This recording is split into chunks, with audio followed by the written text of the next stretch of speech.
placed before the judge's cold open replay, setting up the entire emotional context before the case formally begins.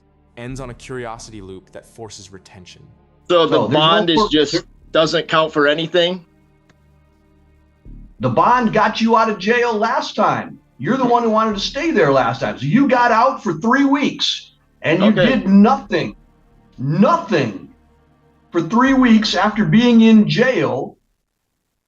And the best you can tell me is, I guess I should do a little bit more. Okay, you're $21,000 behind.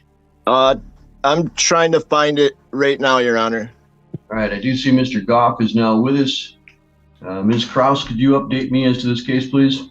Yes, this hearing was adjourned from April 24th. That was previously adjourned from an arraignment hearing on March 27th, when the bond was reduced from $5,300 to $300.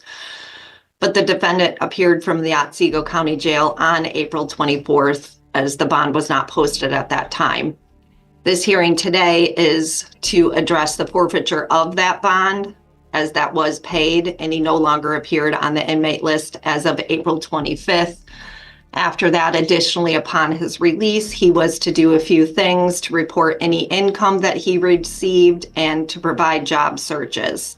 There's been no verification of income or payments, but he has provided 5 weekly job searches on May 4th, 11th, and the 19th.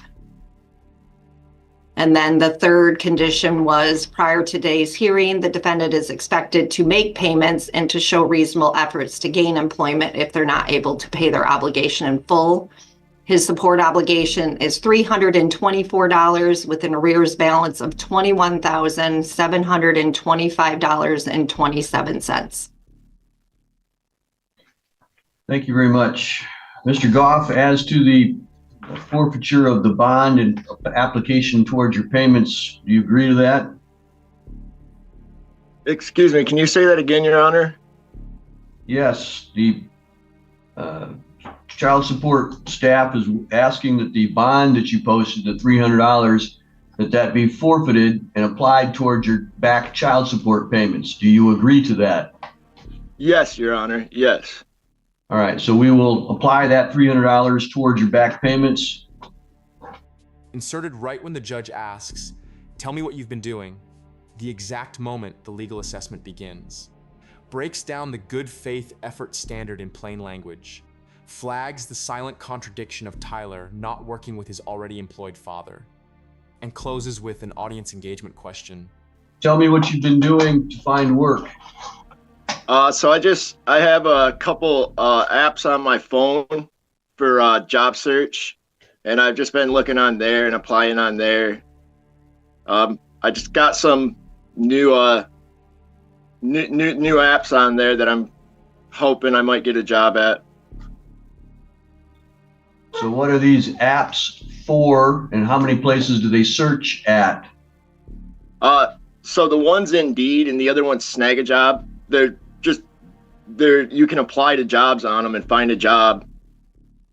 And quite a few. As far as as many jobs are on them, there's a lot, actually. There's a lot of jobs on them. How many jobs here in northern Michigan? There's usually quite a few. Now, it doesn't seem like there's as many on there this time as there usually is, but there's still quite a few. So how many have you applied at? I want to say 15 now or something. In 3 weeks? Yeah. So how long does it take you to apply for a job? So I've called on a few and haven't gotten them.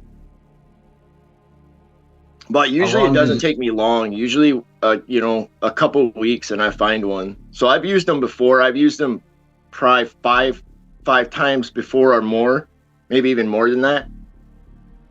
And it usually takes me a couple weeks or so to find one. Let me make my question a little more specific. How much time in a single day does it take you to make an application?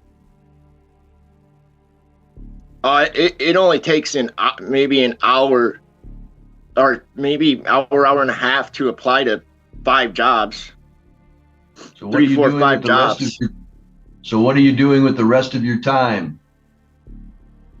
Not too much. So I went and stayed over at my sister's for a little under a week and just spent time with her. But other than that, I've just been here around the house.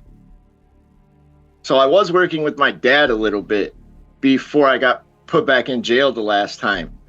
He's still working, but I haven't worked with him since I've been home. I was hoping just to continue working with him a little bit when I got back home, but haven't worked with him since I've been back home. How long have you been out of jail, Mr. Goff? I want to say close to a month now, close to a month. And in that month's period of time, you have applied to 15 jobs and gotten 0 jobs and made 0 payments. Do you think that that is enough to keep you out of jail again? I definitely don't think it'll satisfy or Triggered by Tyler's unfinished sentence, the most cinematic moment in the entire transcript, builds to the whiteboard reveal and the judge's ruling, closing on a cliffhanger before the final courtroom statements. fulfill. Then why are you doing that? Why aren't you out there busting your butt to get a job?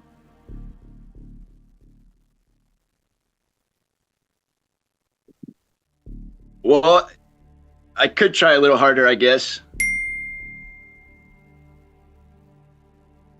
Well, that would be the understatement of the year.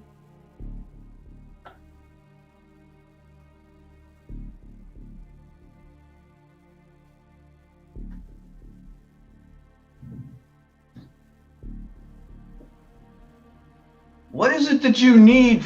Do I have to have somebody hold your hand and take you to a job site and ask for work? No, Your Honor, not at all. Then what do you need to do? Like I said, it usually only takes me a couple weeks, if that, to find a job on there. But I guess I just really need to buckle down and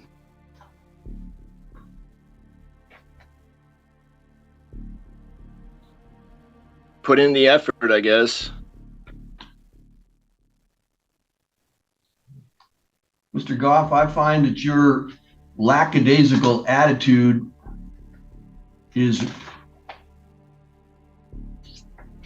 shows me that you do not have the ability.